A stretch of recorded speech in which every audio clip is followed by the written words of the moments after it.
In this video, I'm going to show you my top 5 things I wished I had known about earlier in Cubase that would have saved me so much time and frustration. Let's check it out.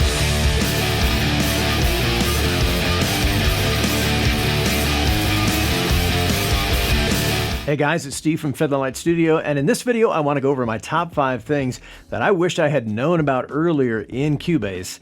It would have saved me so much time and so much workflow related issues and things. And these are really things that I use every day. Now, I've done almost an entire video on each one of these topics before, and I'll leave all that information in the links below so you can check out more about them if you want to do a deep dive. But today I really want to just share the things that I use most often in just about every session that I do that have saved me the most amount of time and the most amount of workflow issues. So a lot of these techniques and tips I've done entire videos on, really detailed in-depth videos on, and if you want, I'll leave that info in the links below so you can check out more about it. But one of them for sure is creating chord patterns. So if you don't have a background in theory, or maybe you're not, a really strong keyboard player and you're trying to put beats and grooves together, it's really tough to do if you don't have that kind of background, that theory background. And Cubase's Chord Pad Assistant makes this so much easier because you can grab really sophisticated, cool, chill sounding beat and chord pattern ideas in a hurry without necessarily having to know like how they all go together or what's, an appropriate chord pattern or what maybe is involved in the circle of fifths. All those things are great if you have that as a background, but if you don't, the Chord Pad Assistant and the chord pads themselves make it super fast and super easy to throw together really, really sophisticated sounding chord patterns. In this example, we have a Hallian piano on track number 1 in our project here. We've gone up to the top and we've enabled the lower zone and we've opened the Chord Pad Editor tab. All right, so if we don't know beans about any of this, let's just click around and find something that sounds interesting. So the little arrows here will change the chord type or tension. Okay, so that sounds kind of cool. So let's go to the next one. Okay, that sounds kind of cool.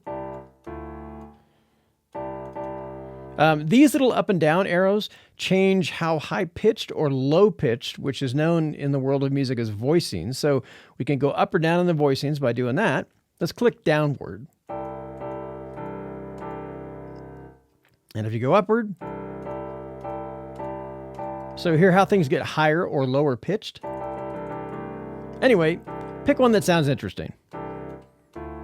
Okay, so that sounds pretty cool. Let's go to that one, and maybe let's make that one a little more interesting by going to the right arrow here. To use these chords in a production, we simply click and drag them onto the timeline. So let's drag that one up here. This process is literally identical to using MIDI chord packs. The difference here is you get to change them on the fly with whatever sounds good. And then we'll drag that one up here again. Now that we have a basic chord line, let's create a new MIDI track. We'll copy the data from track 1 to our new MIDI track, and we'll choose a completely different sound in Hallian. And now we have exactly the same thing on track 1 as we do on track 2. The difference is they're both playing different sounds. And so far we haven't used any music theory at all. All we've literally done is just drug some of these up into the timeline, and then we took that exact same track and we duplicated it. So let's hear what we end up with.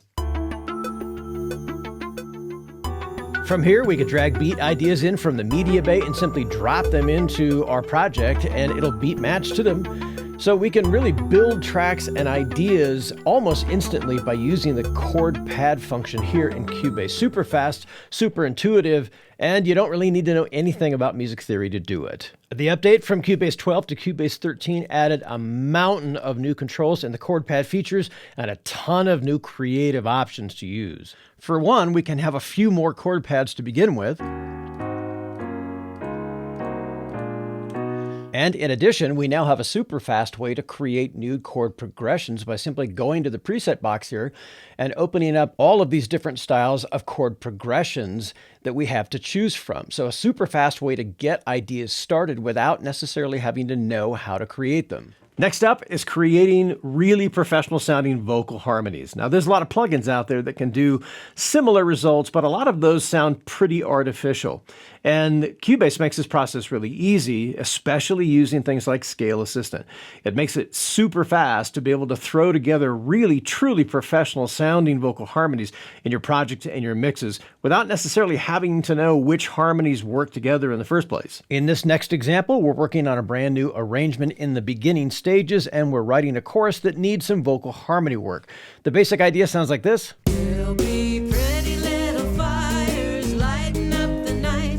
Those pretty little flames all around you burning bright. But the thing about a fire is once you strike the match, like a genie in a bottle. So you get the idea. We need some harmony parts here, and in order to do that, we're going to first duplicate the clip. First, we're going to click on the clip we want to duplicate. We're going to click on it and hit the Option key and drag it down to our new track. But before we release the Option key, we're going to hit Command, and that's going to snap it into place in exactly the same spot. So now we basically have two parts singing exactly the same things. So before we do anything else, we have one super important step to do, and that is we need to bounce this to itself. And the reason why is this: if we don't bounce the clip to itself, anything we do to this clip is also going to happen to this clip. So by bouncing this to itself, it disassociates it from the upper clip. All right, the next thing we're going to do is we're going to double click on it, and we're going to open up the lower editor window here. And if your Very Audio tab isn't expanded, click on it, it'll expand. And then we're going to click on Very Audio. This is going to open up the editor. First thing we're going to do is group select everything and just snug all the pitches up by using the correct pitch slider here. This is just going to get kind of everything in the ballpark. Then we're going to come up to the Scale Assistant window here, and we're going to hit this drop down arrow to reveal the Scale Assistant options. And we got a couple different choices. We have the song key that we're working in. This particular song is in the key of C minor, so we're going to leave it in C here. And then in the other window, we've got a bunch of scales we can choose. There's just a ton of them here, even no scale. If you have no idea where to start, you can even use the Scale Suggestions drop-down menu here, and this will give you a couple of choices that Cubase thinks might work for your stuff. And the other thing, too, is here. We want to make sure that these two boxes, the Show Scale Notes Guide and the Snap Pitch Editing, both of these are selected. If you look at the background here in our work area, you'll notice these horizontal light and dark gray lanes. As we move audio up and down, these are going to snap to their correct positions, and those light and dark gray areas are going to change depending on the scale. You'll notice that it's skipping all the dark lines. And what that means is right now you're looking at a scale. And if I move this up and down, it's snapping to that scale. So let's assume we don't know anything about building background harmony parts. We're simply going to grab one of these scales, in this case a blue scale. We could choose any of them on here, but we'll start with that one. We're going to group select everything in here, and we're going to move it up to one of the positions that sounds like it might work. In this case, it's about a third above the melody. And then from here, we end up with this. Little fires lighting up the night. Those pretty little flames all around you burning bright. But the thing about... All right, so it's pretty close. It's not exactly the notes we need. The ones where it dips down here is a little bit out. So we can pick a couple of other different scales until we find the one that actually works for what we're doing. So if we use... All right, let's try this. Little fires lighting up the night.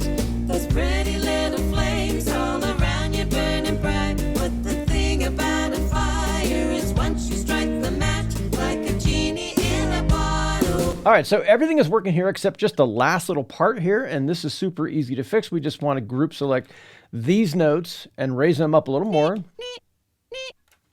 So now we have... Like a genie in a bottle. And it really is just that simple. From here, you could set the correct levels for the background vocal harmony parts. You could effect and EQ to your heart's content. You could repeat this process and build more complex harmonies on different tracks. But unlike a harmony generator plugin, you still have the ability when you're done to go in and affect or change small areas of the finished result.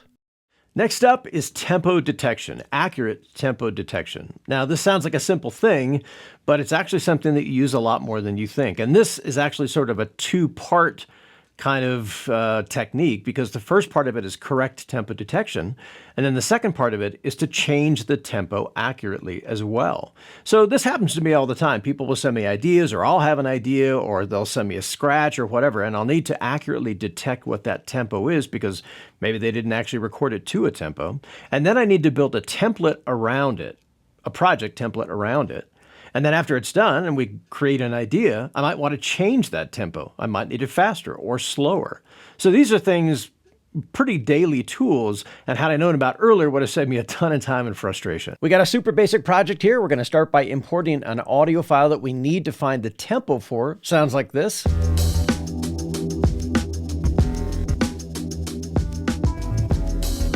All right, and we need to determine what that tempo is. It's obviously not 120. So we can tell that we're way off. So we're going to go ahead and choose. We're going to select the file here and make sure this is actually selected. And then we're going to come up to Project and choose Tempo Detection. And that's going to give us a couple different options here. First, we're going to analyze it. Cubase is going to go through its analyzation process and then give us a tempo track. So it's going to give us a readout of what it thinks the basic tempo is going to be. We have a couple options we can choose from here. One of them is to divide or multiply the result Cubase has come up with. So if we listen to the existing tempo it has at the moment,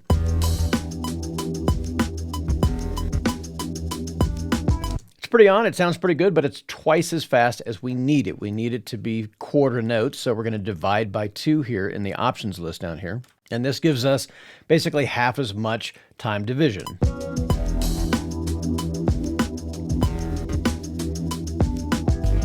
All right, so it's done a pretty good job so far. It also gives us a signature track here, and you'll notice that everything right now is on the downbeat. There's no division between beats or bars right now. Everything is on the downbeat. So we need first to end our tempo detection session. This is basically just telling us that if we choose any other tool, it's going to end our tempo detection session, which is fine. We'll go ahead and click continue, and we're going to double click on our signature track here, and we're going to make it 4/4 instead of 1/4.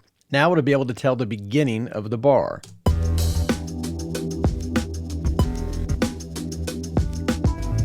All right, so that's done a pretty good job at detecting the tempo so far, but if we go down to the breakdown section, we can hear it's having some trouble.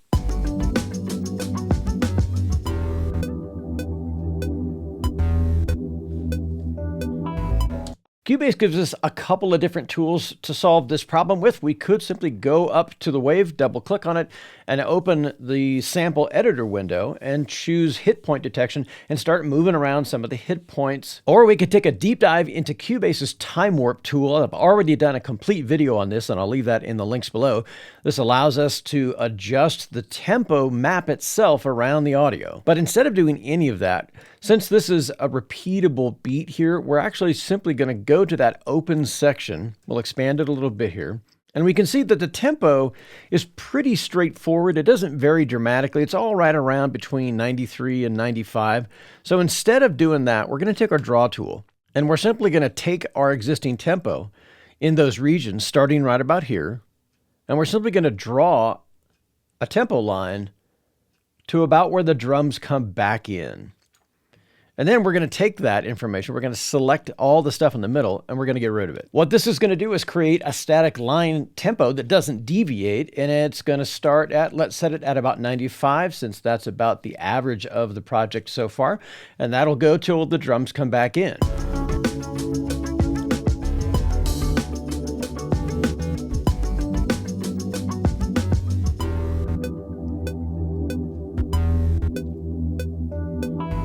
All right, and we can already hear that it's doing a much better job of detecting what that tempo actually is, because it was already created to a grid in the first place, so this makes it pretty straightforward. And then all the way down to the end. So now we have a great overall tempo detection, but we got to do one more thing, one super important thing, so that it gives us complete control over the existing audio clip. It gives us the ability to speed up or slow down the track to our heart's content. We're going to select our track here. We're going to come up to Audio. We're going to come down to Advanced, and we're going to choose Set Definition from Tempo. And we get a dialog box with a couple of basic options here. We're going to leave them at their default settings. We could write it into the audio file, but we really just need it for the project only. We're also going to leave the box ticked that says set the tracks to a musical time base. This is going to allow us to stretch and shrink the audio without any artifacts. Once the information's written into the audio wave, we no longer need the tempo detection track at all. We can completely disable it, And then we can write in our own tempo. We can speed it up or slow it down dramatically without any artifacts.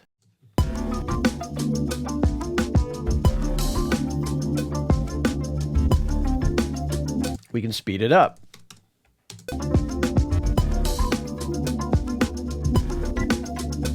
And one more thing, we have a lot more flexibility when it comes to dragging things out of the media bay if we wanted to start auditioning loops.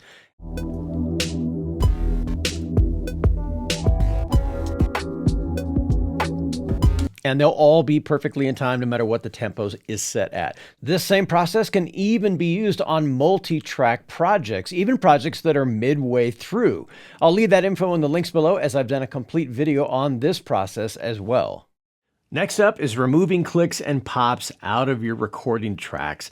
This has got to be the thing that I use in just about every single project that I do. And like we said before, there's a lot of plugins that can also do this, but you have to export out of your DAW and then into, your plugin and then do the work and then export it back in, or you have to use one of the extensions. Even Cubase's own extensions can be problematic sometimes, or it's certainly going to interrupt your workflow. This method is so much easier and so much faster, and it's built right into Cubase. At Pacific Care, we have every step of your healthcare covered, because life is about so much more than just your physical health. At Pacific Care, we have your complete care in mind, from early stage diagnosis and all right, so you can hear there we've got some pretty obvious clicks and pops, and it doesn't really matter where these come from. It could be connection issues, could be cabling, digital sync issues, or mouth noise, but we all deal with this at some point or another in our projects. So this is a voiceover project that we're working on, and we really need to get rid of those. So first things first, we're going to select the clip or wave that we're working on, and we're going to open the sample editor. We're just going to double click on the wave. And we're going to open the sample editor, and we can see the first one right here is pretty obvious. Depending on where the sample editor defaults to its location, you may have to zoom way out first to find the exact location of the clicks and pops. Hopefully, if your cursor's in the general ballpark, you'll kind of land in the neighborhood anyway. But right here, we've got one like right here, and we've got another one right here. So these two are pretty obvious, but they're super easy to fix. If we hover our mouse over it and simply drag down, we can zoom way, way in here. And when we get into like this kind of, let's center this a little more. And when we do, you can see it really is just this little area that's creating the click or the pop here. So this is really just as simple as coming up to the toolbar menu area, and we're going to click on the pencil or draw tool up here in the menu part of our sample editor. If that's missing, you can go up to the setup window and make sure that any of the tools and things that you need here are selected. But it's super easy to grab this stuff. So if your tool button isn't selected, just make sure that that is, and we can go from there. All right, so then we just simply grab the draw tool and draw in the wave shape here. And it's as simple as that, literally just as simple as that. Let's go over to the other one as well. And we'll come way out here. So here's our other one up here. We'll do the same thing. We'll click and drag down with our mouse so that we can stay right on top of it here.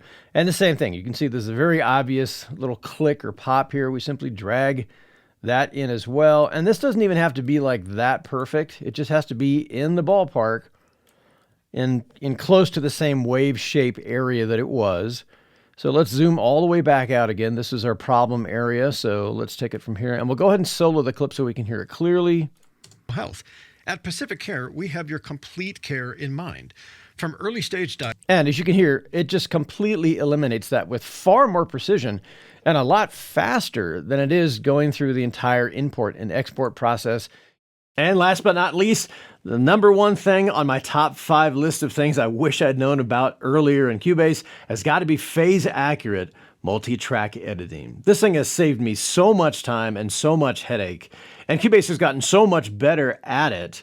So this is really only new to the latest versions of Cubase from 12 on. It hasn't been there very long, so it hasn't been on my top 5 list for very long, but it's such a powerful feature that it's absolutely worth mentioning. So we've got a multi-track drum recording session here. It sounds like this.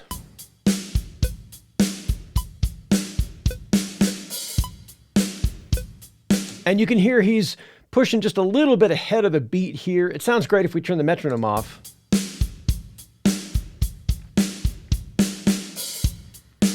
but it's pushing some of the other parts out. And if you turn the metronome on, you can hear he's pushing just ahead of it. And thankfully, this is just a super easy thing to fix now. If we come up here, we can see that all of our drums are in a folder here, and we have the group editing button selected, but the one right next to it is the button that changes everything, and this engages phase coherent audio warp editing. This is really the game changer here. So we're going to right click on our toolbar here, and we're going to go over and select our audio warp tool out of our cursor selection options. And we're going to start putting in some warp markers. We'll start here at the first downbeat area here and the last downbeat area. This just keeps us from accidentally stretching the parts before or after the area that we're editing way out of whack. So we're going to put a marker in here, one in here, here. And then we can see where he's a bit ahead right here. So like right at bar 16. He's just a bit ahead of the beat. We're just going to grab that and we're just going to move it so that it's back on the beat here. Same thing here with these two snare beats. They're just a little bit ahead, so we're just going to snug them up on the beat right here. So this guy right here, we can just nudge that up just a little bit. And that's it.